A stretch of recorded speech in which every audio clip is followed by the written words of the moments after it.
Hello friends, welcome to Doctor's Talk. Today I have brought across a special series on Doctor's Talk. We have with us today Dr. R.K. Mishra. Hello.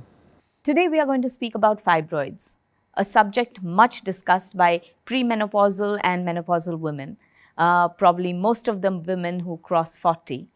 About 70 to 80% of these women do suffer from fibroids. Some of them are small, some of them really cause them pain, and it is so imperative that we learn from the doctors how to overcome this problem.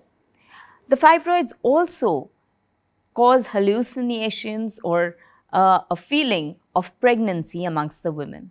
So we have here Dr. Mishra, who is going to help us and educate us regarding laparoscopic surgery where fibroids are concerned. Dr. Mishra, when do you feel that a woman should go in for surgery if she has fibroids?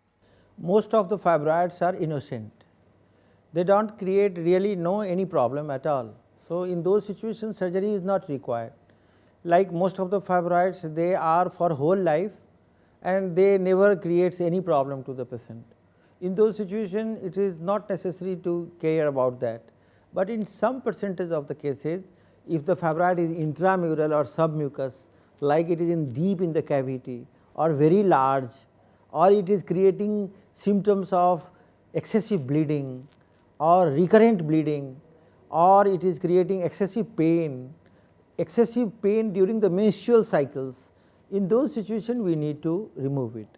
Another indication of myomectomy, that surgery which we do for fibroid removal, is called as myomectomy, because another name of the fibroid is myoma. So, another incidence is that sometimes fibroid creates infertility, because it will completely occlude the cavity of the uterus. An entire uterus cavity is occupied by the fibroid. In those situations there is no space for the baby to grow, and if the patient anyhow get pregnant, she will get abortion immediately after a few weeks. In those situations we have to remove the fibroid. As far as the premenopausal women you have talked about, that in those patients generally fibroid surgery is not required, because once the menopause is achieved and uterine bleeding stops, then fibroid automatically starts shrinking, and then after uterus also starts shrinking, because there is no function now. So, it is a normal process of the body to shrink the fibroid. In those situations we should wait or try to do the medical therapy, and let us wait for the menopause to come, and then fibroid will go itself. Otherwise, if it is symptomatic, by laparoscopy we can remove those fibroids. So tell me, doctor, when you do a fibroid surgery, is the stay in the hospital elongated for a longer period of time, and what is the cost for the surgery? A stay is generally 1 day stay is required, and the cost of the surgery depends upon the size of fibroid, but average cost is approximately $1,000 to $2,000. It will be completed, and the patient can return next day to the home, and maybe within 1 week patient can return back to his normal duty. So, this is the minimum I have told you, $1,000 to $2,000. Sometimes if the fibroid is too large, like 20 centimeter or 15 centimeter, then we have to use morcellator to grind the fibroid. In those situations it may go up to $4,000 or $5,000, but most of the time if it is a small, it will be less expensive. But you mean to say, doctor, that literally from a keyhole, the entire fibroid, no matter how big it is, can be removed? Sure. We have the opportunity to remove up to 26-30 centimeter fibroid by laparoscopy. Okay. And after removal we weigh it, then it was 6.5 kg.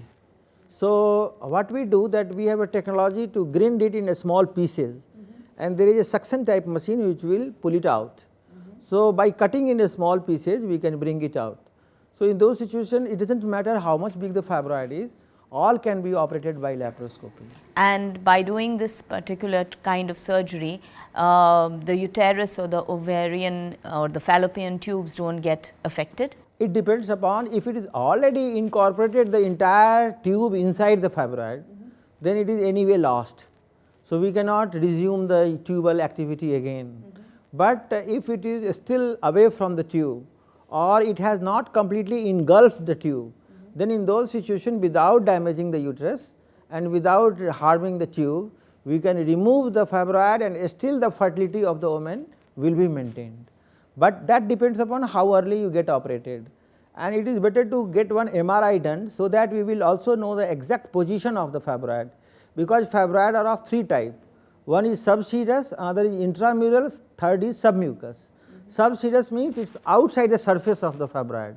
Those fibroids are very easy to remove, and they generally does not create any harm, because they are outside the wall of the uterus. Right. But some are in the muscle, they create more pain, because they press the muscle, and during menstruation it gives the contraction of the muscle happen, it gives pain, and they create problem in pregnancy also. And sometimes time it is submucous, means it is inside the cavity. If it is inside the cavity, that is the worst condition, because in those situations pregnancy will be completely affected and severe bleeding occurs, because during the menstruation fibroid also started bleeding. So, in those situations we have to remove it, but if it is properly performed by a skilled surgeon, then without harming the uterus we can remove almost all the normal fibroid. So that's fantastic, doctor. In fact, it's good that he has given us this news that women suffering from menopause can easily wait for the fibroid to shrink and the uterus to shrink, and they do not really have to go in for surgery. Whereas the women who have fibroid pain before they enter their menopause, there might be chances that it's cancerous or causing excessive bleeding or hurting their chances of getting pregnant. In that case, the laparoscopic surgery should be their option, and they should go ahead and do it at the earliest. So, thank you, Dr. Mishra, thank you. for just giving us all this information. And for all you viewers, if you've got any more questions to ask about fibroids, do call us, email us, or do write on our YouTube channel in the comments section, and we shall get back to you. Thank you.